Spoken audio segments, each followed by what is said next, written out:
Speech off. Hi guys, welcome back to my channel.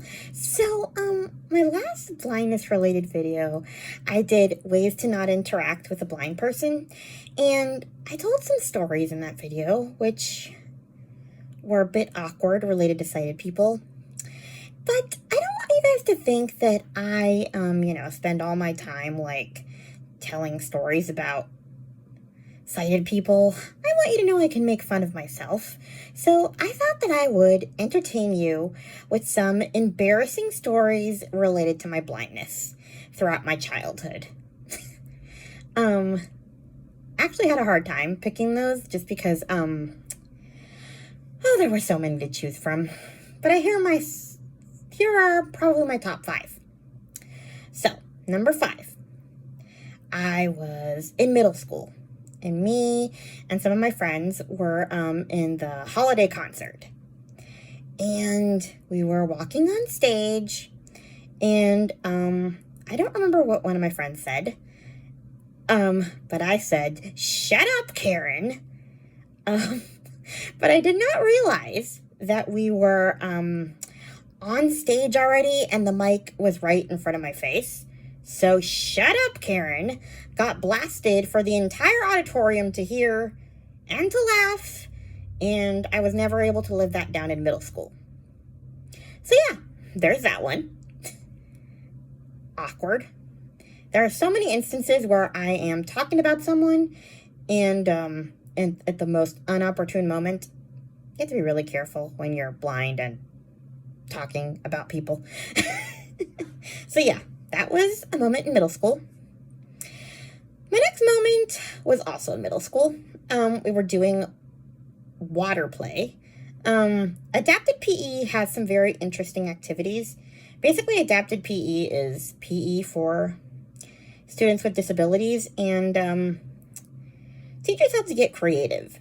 So it was summer school, and PE teacher had us throwing wet sponges at each other and spraying each other with water guns, and we were all wet, so it was time for us to change clothes.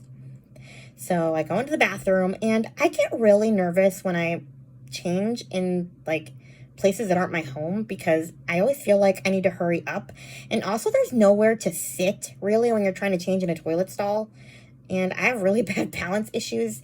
That's actually why when I go to the pool, I literally go with a robe over my bathing suit, and I never change in the locker rooms just because, well, this happens. So I'm in the middle of changing, and I don't know how I did it. I guess I got nervous or something, and all of a sudden my arms were in the shirt somehow, and my head was stuck in one of the sleeves, and I could not get out, and I was screaming bloody murder and unable to breathe because I was suffocating in my shirt, and I was panicking. And yeah, Miss Cripps comes busting into the bathroom and starts cackling at the sight of me. I cannot tell it as well as she does. She gets way more amusement out of it than I do, but she suggested I tell this story because I asked her for any embarrassing childhood stories, and she tells a story at every party. Yes, we are still friends. But yeah, she tells a story all the time, at every party, family occasion. She cannot get enough of this story. I don't quite understand why, because I guess it looked funny, but yeah, it looked funny. So, yeah, the day I got stuck in a shirt. That is why I will not change in public, because in the YMCA locker room, there will be no one to rescue me from my shirt prison.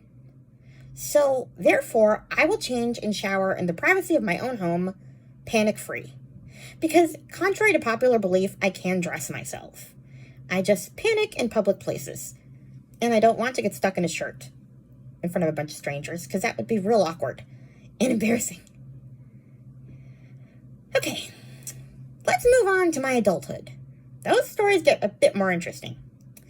So, these next two are going to be taking place at Junior Blind. I went to this living skills program called the Davidson program, and they teach you life skills, travel, cooking, all that stuff, which actually I did not end up using because my dad ended up hurting his shoulder, so he ended up staying home. So, yeah, I did not use the travel skills I learned, but, anyway, besides that, it was my chance to kind of live the college dorm life. So, some real interesting things happened. One of them, actually both of them that I can think of, are related to food. First one was the incident with the stick of butter. I had gotten myself an ice cream sandwich on a mobility lesson. Mobility lessons are basically where you learn to travel with your cane. So we had gone to the store to practice my shopping skills, managing money, being awkward and asking the checker to count my change into my hand and all that awkwardness. Anyway, so I bought myself an ice cream sandwich. I put it in the fridge. I was going to have it after dinner. This program is a live-in place, so we lived in dorms. I was going to have my ice cream sandwich after dinner, so I go into the freezer or into the fridge to get my sandwich because I didn't put it in the freezer. I was going to have it like an hour after I bought it. So I go get the sandwich, or I think I'm getting the sandwich. Instead, I got a stick of butter. I was not paying attention. I was very eager to do something on the computer, so I just grabbed it and was going to take it to my room. And it was a stick of butter. And I took a bite out of said stick of butter. And have you ever tasted a stick of butter? A whole mouthful of butter. It is salty and awful, and yeah, I was guzzling water and gagging. Yikes.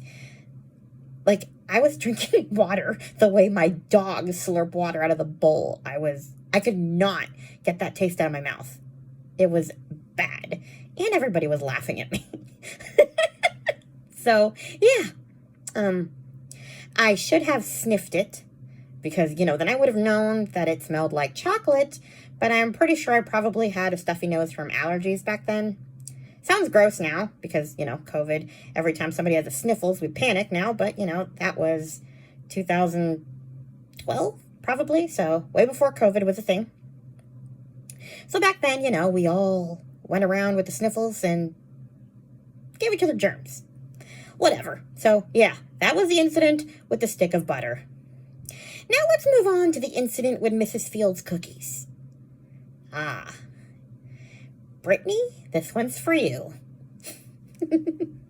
Me and Brittany and our friend Jasmine went to the mall, and we got Mrs. Fields cookies. Brittany is a huge fan of Mrs. Fields cookies. I've never had them, and Brittany said, "You are going to love them microwaved. Warm. They're going to taste like they're freshly baked." So we get back to the dorm with our cookies, and I'm not sure if it was the middle of the night or not, but yeah. We went into the kitchen and microwaved our cookies, and I think we must have left them there because we probably went into the multi-purpose room, the lounge where other people were sitting, and we were kind of just talking, and then all of a sudden, beep, beep, beep, beep, fire alarm goes off, blaring, and it's the middle of the night. Midnight probably, so there are some people who are asleep. They come downstairs freaking out. What's the fire? And turns out our cookies were burning. And do you know why our cookies were burning?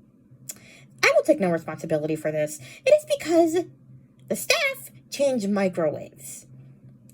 And this microwave, it might have had Braille labels, but it had different settings. The microwaves where you put seconds versus minutes. We probably put 50 seconds, but we put 5 minutes instead, and we were busy talking, and we weren't paying attention, and next thing you know, there was smoke. So yeah, I will not take responsibility for that, but that was still real awkward and embarrassing, and could have led to JBA being set on fire, Junior Blind of America. So, for future reference, sighted people, do not move our things, because that can result in dangerous things like fires or other bad things that could happen when you move our stuff without telling us about it, even if you do label it. So, yeah, there's that. Lesson learned. In my last moment, my number one most embarrassing moment to date. 2020 sometime. Mom insisted on going for a walk during COVID because, quarantining, we need to walk. I hate walks, so I'm cranky and not in a good mood. We're at the park. And then there comes a dog walker. Or what I think is a dog walker. There were a lot of dog walkers back then, and I'm actually really used to the dogs barking at me because they see my cane and they think I'm going to hit them with it or something. So they're always barking at me when they see me using my cane. So I know there's a dog coming. So this time I heard the jangling of the leash and I thought, wow, that's nice. The dog's not barking at me. And I even said it. I'm like, oh, nice doggy. You're not barking at me. How sweet.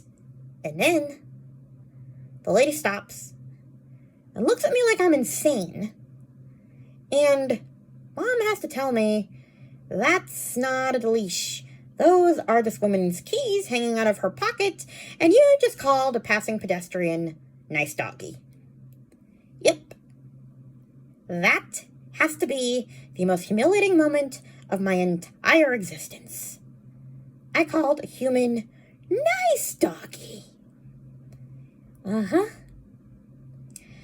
And that, ladies and gentlemen, are my top 5 most embarrassing moments of all time.